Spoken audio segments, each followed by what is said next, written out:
Leave no one behind. These 4 words are the promise at the heart of the 2030 Agenda for Sustainable Development. This is the principle this UN body committed to. But today, over 3.5 years after that commitment was made, smaller nations and younger democracies around the world already feel like this is an empty promise.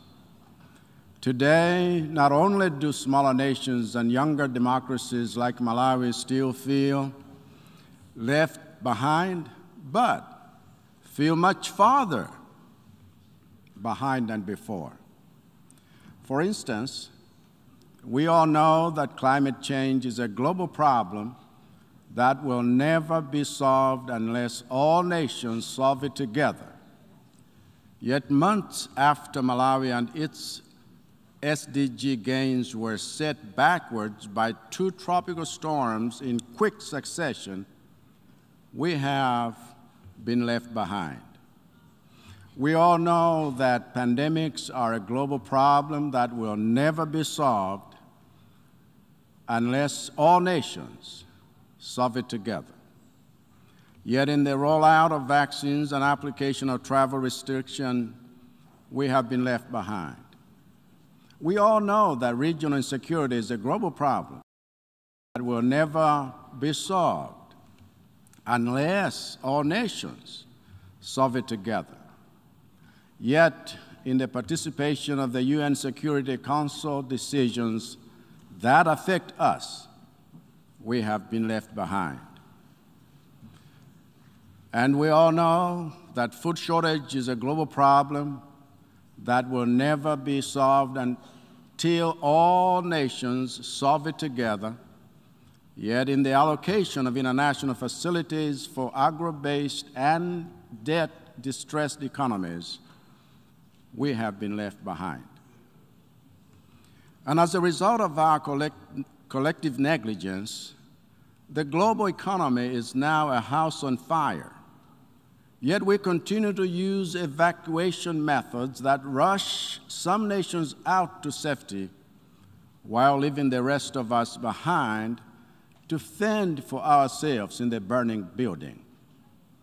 But if we are truly one UN family, then leaving no one behind has to be practiced, not just preached. If we are truly one UN family, we must reject any attempts to politicize human suffering by lobbying us to refuse the help of those some find politically offensive. If we are truly one UN family, we must get out of political posturing and welcome more helping hands in resolving the problems the permanent UN Security Council members have sometimes created and which they have failed to solve alone, namely the failure to stop environmental degradation, the failure to prevent unjust wars, the failure to lift unsustainable debt burdens, the failure to prevent food insecurity, and the failure to contain pandemics. So, Mr. President, how do we get back on track? As I see it, with so many left behind, the only thing to do is to concentrate the UN's support on the most vulnerable who are lagging behind so that they can catch up. And Malawi stands ready to do its part in using any new support we get to make up for lost ground and catch up. On addressing the current global food crisis, Malawi is ready to catch up, having just joined the Feed the Future initiative, giving us access to new financing in the next few years to use Malawi's vast arable land and large volumes of fresh water to develop mega farms that will feed the world and lift millions out of our farmers out of subsistence living. And we are delighted that many private sector investors are flocking to us to join the agricultural revolution that is coming to Malawi, as well as investors in mining who know that the recent discovery in Malawi of the largest deposit of rutile in the world means that Malawi's economic rise is imminent. On climate change, mitigation, and adaptation, Malawi is ready to catch up. So with COP27 around the corner in Sharm el-Sheikh, we call for action on the pledges already made so that Malawi and other least developed countries can build resilience to climate change-induced events like floods, drought, pests, and cyclones, all projected to become more frequent and more severe. These disasters are reversing years of developmental gains. Cyclones Ana and Gombe alone destroyed strategic infrastructure, community assets, and displaced thousands of households. And now a fifth of our people are at risk of acute food shortage, as 3.6 million Malawians are facing hunger from next month until March. While we are preparing to deploy food assistance from our strategic reserves, we welcome your support with early warning systems for generating and managing climate data to reduce the impact of disasters, as well as technical and financial capacity building in weather data analysis, modeling and forecasting to address barriers faced by farmers in accessing useful information. Our ongoing institutionalization of the National Climate Change Fund should help in this regard, as will other measures for making climate financing predictable. Although Malawi and other least developed countries contribute the least to climate change, we are committed to the global climate agenda. Malawi's own ambition is to cut carbon emissions by half before the year 2040. And so we call for our support towards our efforts to transition to clean and green energy. On dealing with the evolving challenge of COVID-19, Malawi again is ready to catch up.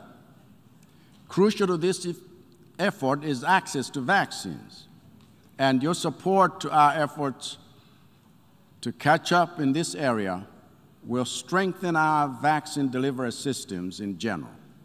But the critical need for us is strengthening health systems more broadly to build resilience against future pandemics, which calls for investments in health infrastructure and research.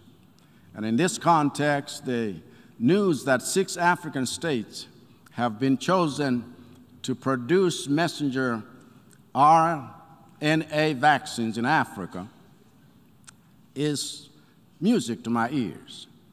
And I'm proud of Malawi's advocacy of this approach, as well as Malawi's role as a co-pioneer of the Accord for a Healthier World announced by Pfizer in Davos 4 months ago, aimed at bringing quality medicines to 1.2 billion people in low-income countries. These action-oriented partnerships are examples of the importance of SDG 17 in the advancement of all other sustainable development goals. We own the SDGs fully, and Malawi has so far undertaken 2 voluntary national reviews, VNRs, since 2020 to strengthen the national ownership of the same. But we see global private-public partnerships as essential to reclaiming the gains we have lost on SDGs in the recent months of global crisis.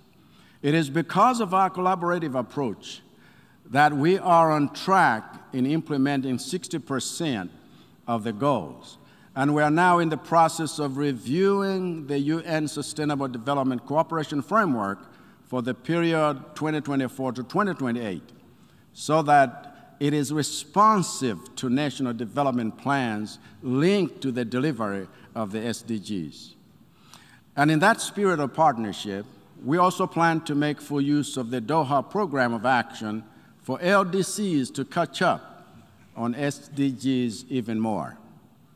And speaking of LDCs, it is my pleasure as chair to invite you all to the 5th United Nations Conference of Least Developed Countries to be held in Doha, Qatar, in March 2023, where even more partnerships will be forged around creating solutions for vulnerable countries.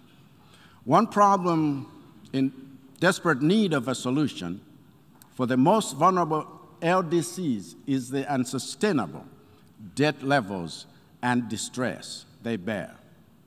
It is not for nothing that the scriptures, which are regarded as sacred to more than half the world, describe unsustainable debt as a form of slavery. And as leaders of generations past work together to end old forms of slavery, we too must work together to end this new form. Recently, the managing director of the International Monetary Fund called on the world's major lenders to show leadership by relieving vulnerable countries of the debts that are shackling them, because even loans that were given and received in good faith have become unsustainable in the recent and current climate relentless of unforeseen external shocks.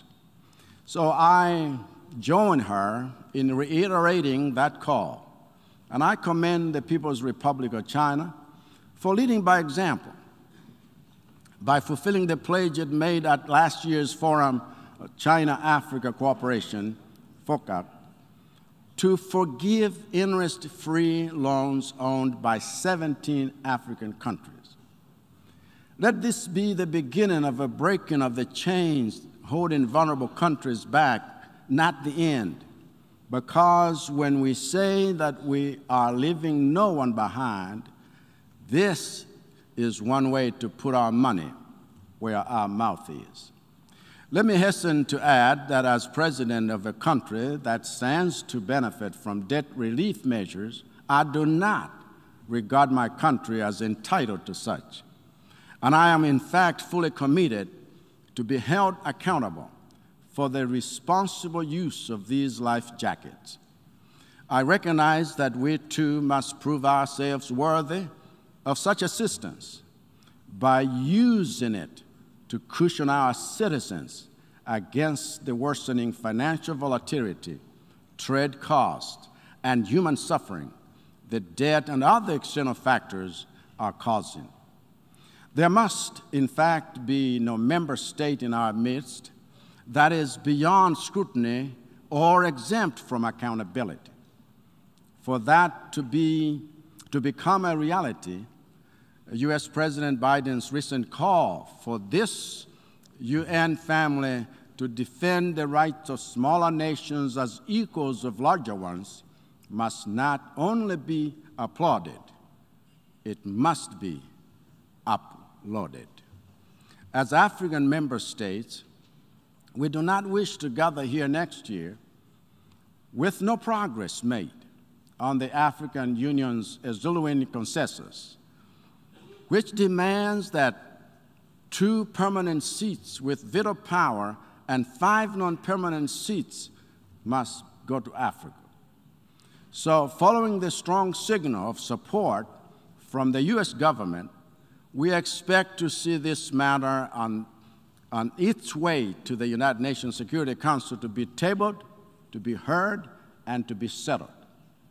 That is the UN we want. That is the UN the world needs. A reformed UN that practices the equality and democracy it preaches.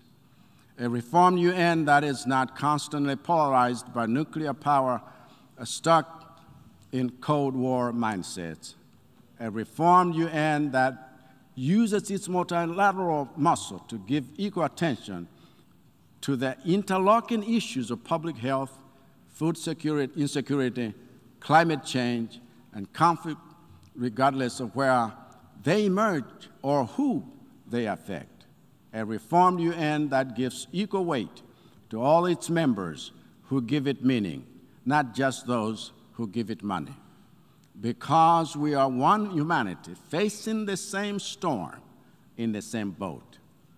And in that spirit of one humanity, let me conclude by expressing my country's deepest condolences to the British royal family and the government and people of the United Kingdom and the Commonwealth on the passing of Queen Elizabeth II, who was laid to rest on the eve of this Assembly's high-level debate week. Mr. Sabako Rossi, President of the 77th session of the United Nations General Assembly, I thank you for this opportunity, and I congratulate you on your appointment, just as I wish outgoing President Abdallah Shahid the very best in his continued service to humanity and the cause to leave no one behind. Thank you all for listening.